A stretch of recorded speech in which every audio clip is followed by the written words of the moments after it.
Yeah, this is amazing. Limited series for March of 2015. I'm here with, Ed. Ed, just Ed. Ed with two D's. Ed. Ed? You can't even read the thing. Actually, there's two Crumpled E's. it up. It's two E's. E's. It's Ed. Like French. So, Oh, look at that. I can put that on my fountain pen. isn't that something? Gosh. So, brand new employee. She's not a wine person at all. She just started with. She's a great worker. And we did this tasting last Thursday, and I tasted this wine, and she goes, "It smells like blueberries," and I'm like, "Touchdown!" Because this thing is like, this is why I bought it. This is the most classic expression of a Shiraz from Australia, I think, that I've had in a long time.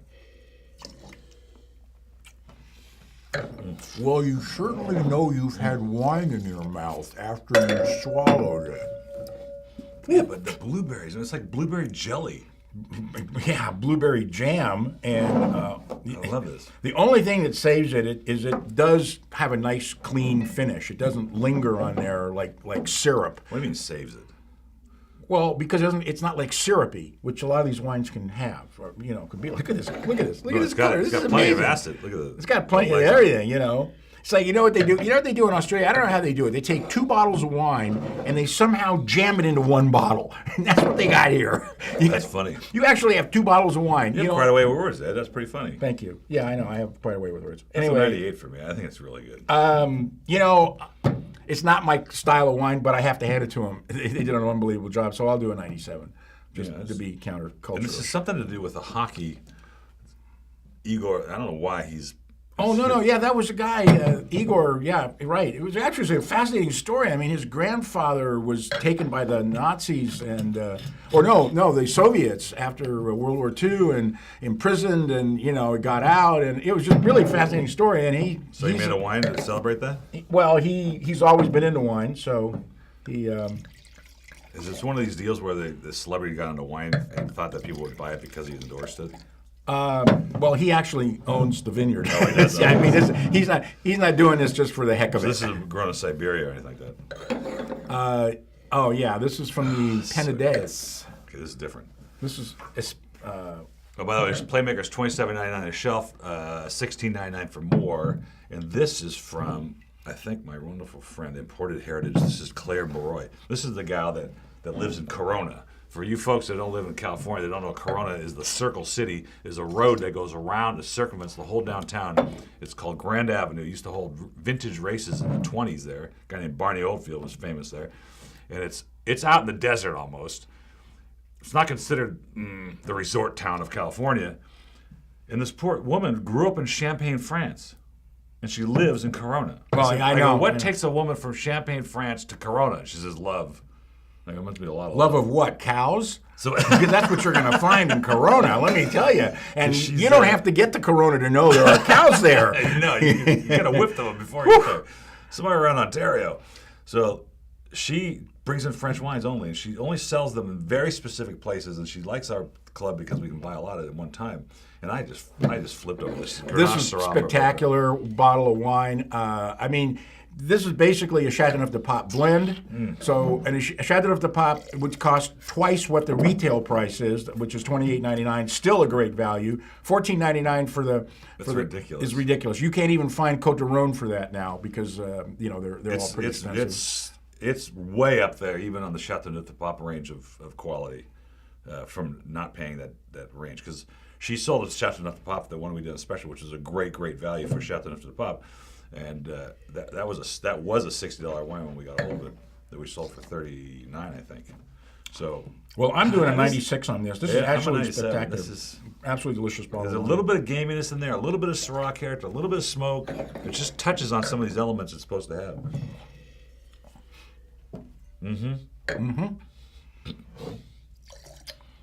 That's called dead air, Ed. Okay, well then, why don't you get your Chardonnay out so we'll have the rosé last, in spite of how it's supposed to work. Cheers. Wow, I hadn't tasted this since we tasted it last Friday. Prior to that, since I bought it, and I forgot how good it was. This is Russian River. This is Russian River. This is very expensive real estate. I mean, you just put Russian River on a label and it's already $32. That was just something else. You know, so at 26, 25, that's a great deal. $14.99 reorder price, forget it. You're not going to find anything with the names Russian River on it unless it comes from Russia. Okay, but not the river. not the Russian River in Sonoma. I can guarantee you that right now. And the funny thing is, this is Classic Wines, which is the guys that make, you know, they don't make this, but they distribute it for this Three Nights Winery. Wow. They make the Charles Shaw stuff. Oh, wow. But the balance of this wine, Is amazing. You know, migrating from the beginning to the middle of the finish, it's just so smooth. It's so temperate. wow, I'll tell you, that's pretty amazing stuff. I mean, what I'm shocked at is the balance, you know, from the beginning to the middle to the end. Is there an echo in here? You just said that. I'm gonna go crazy. That's called dead airspace. Even though people were talking, just because they're talking doesn't mean it's still not dead airspace. Most likely you're talking. Anyway, I'm amazed at how good this wine is. I mean, honestly, I have tasted things like, you know, Kistler, which is like $60, $70. That isn't this good. I pay a fortune for it, too. You know, I'm giving this a 98. I tell you, you know, I mean, every time somebody shows me Chardonnay, I go, yeah. If somebody poured me this, I tell you, I wouldn't complain very much. This is really Give something. me an 89 on dyslexic. Just like I'm 65 and dyslexic. Okay, now here's the wine you've been waiting to taste. And I have been dying to do a wine from this part of the world, haven't been able to do it. And I want to do something different. And rosés are very hot right now. Actually, we like them chilled. Yeah, that's true, too. I was waiting for that. How hot are they? But this is from Lebanon. One of my favorite areas in the world. And what's for the wine. famous chateau that they say? Chateau Moussard. Yeah, Moussard. So this is not far from there. It is brought in by an Armenian group of distributors, and I just thought this was amazing. It's Cabernet Franc and Syrah.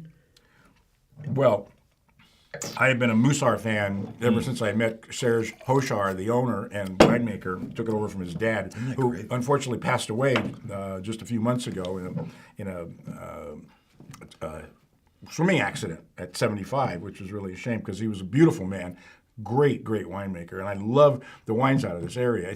It's unbelievable that considering it's Lebanon, I know, you know, which is just desert, amazing to me. but it's not. I mean, a lot of it is a desert, but a lot of it isn't. It's just phenomenal. You know, I'm having trouble identifying the character because it's not like the French Provence rosés. It's got a It's ton of fruit character. It's a lot drier than that. You know, it's really dry. I mean, this is not White Zinfandel by any stretch of the imagination. And That's a really good point because the reason I don't do a lot of rosés, I'm going to do some more this summer because for many years, as soon as my customers got the pink wine, they would say, "Why did you send me White Zinfandel?" And speaking of White Zinfandel, Mr. Trinchero's winemaker's in today. We're going to talk to him on camera, and they're the ones that invented White Zinfandel at Sutter Home. they did. So I'm going to give this a 97 because I just think it's really. I good will for too. it. I think it's absolutely delicious, and I Chateau want Ksara. I really want to promote the wines from Lebanon because I think people just go, what are you talking about? And when you taste them, they are phenomenal. There's a Lebanese restaurant in Orange County that I've been to a couple of times that only feature Lebanese wines. Oh, really? That's great. Boy, I tell you, that's got a lot I can of, see that with kebab, chicken, both beef and chicken. It's a lot of guts, but I'll tell you, you know, I've tasted the wines and they are delicious. They're not cheap. I mean, these are not cheap wines. I mean, these No. are fairly expensive wines because they're not cheap to make. And How cheap are they? $24.99 on the shelf, $16.99 for more. I'm That's there. the limited series for 2015 March. Thanks for coming. Beware the Ides of March. Remember that.